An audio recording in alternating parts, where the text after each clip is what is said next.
our House Bill number 362, an act expanding the grant of 20% discount and exemption from the value-added tax to senior citizens to include medicines, supplements, vitamins, herbal products, and formulated milk duly prescribed or recommended by our physicians. Bago tayo magpatuloy, huwag kalimutang mag-subscribe sa aking channel.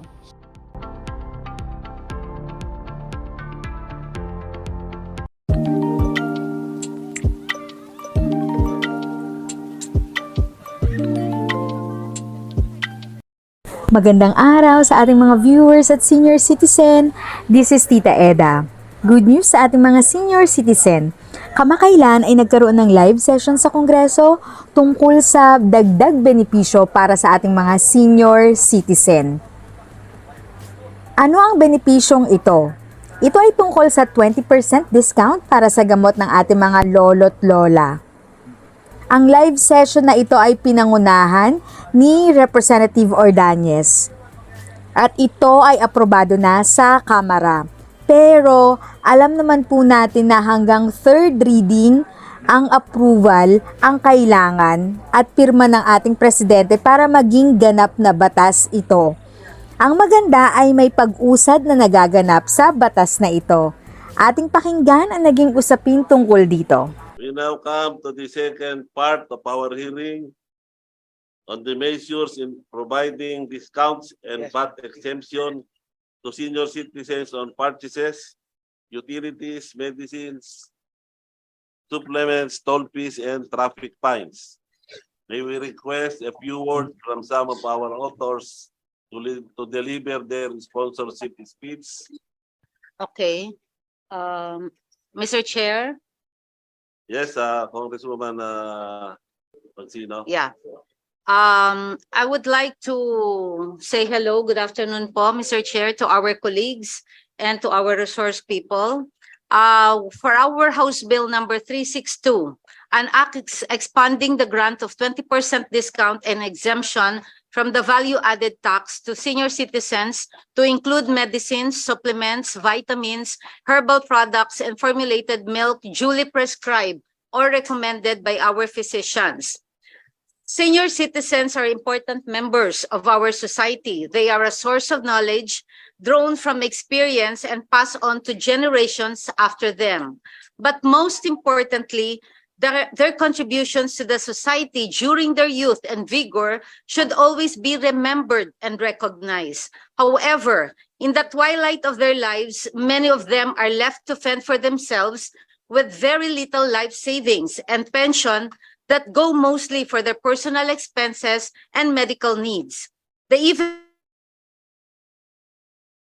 in the street and beg for their subsistence.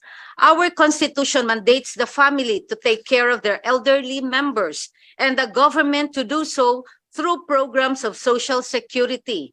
Pursuant to this constitutional directive, Congress enacted RA 7432 or the Senior Citizens Act, later amended by RA 9257 and RA 9994, or the expanded Senior Citizens Act of 2003 and 2010 respectively.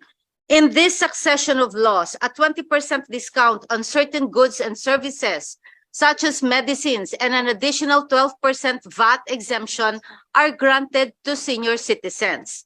Yet, Mr. Chair, these laws failed to provide for a definition of the term medicines, which would identify specifics of its coverage, thus allowing many business establishments the leeway to determine which types of medicines are subject to the discount, and in many instances deny the grant of the privilege. Mr. Chair, moreover, the present laws do not include supplements and vitamins, formulate milk, and other similar products that have proven important, especially during the pandemic, in maintaining the well-being of our senior citizens. Our proposed, Mr. Chair, the House Bill 362 proposes to define medicines as drugs, both prescription and non-prescription, generic and branded, duly prescribed by physicians, approved by the Department of Health and the Food and Drug Administration or the FDA, to be used in the diagnosis, cure, mitigation, treatment, or prevention of sickness. Furthermore, the bill seeks to include dietary products, herbal products, and formulated milk, also as duly prescribed by physicians, approved by DOH and FDA, and to be used in the diagnosis, cure, mitigation, treatment, or prevention of sickness. The amount of care that the society extends to its elderly members is a measure of the humaneness that particular society possesses. We Filipinos are known for our culture of cherishing and personally taking care of our elderly. Let us keep the distinction and pride alive. We love our senior citizens, our mother, our parents, and our elderly.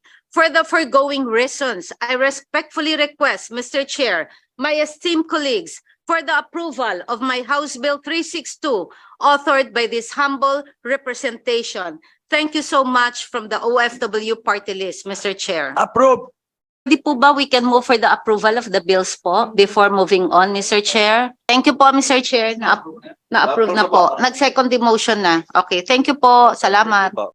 If sa tingin mo, natulungan ka ng video ko na ito, nakasave ka sa oras mo, you can click yung thanks button at any amount ay malaking help sa pag-grow ng channel ko. Yan lang po muna ang aking update. Sana ay nakatulong na dagdag kaalaman ang aking shinare today. Ang goal ng aking channel ay mag-create ng awareness. Kung ganitong mga topic ang gusto mo, panoorin mo ang mga videos ko na ito.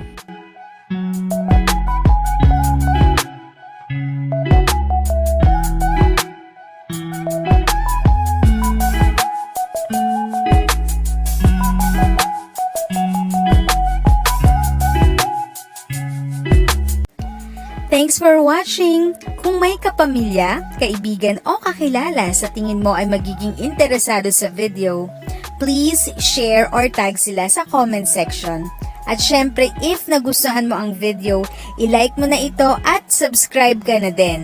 As always, feel free to write your questions, comments, and opinions respectfully. And continue to be a blessing and stay safe!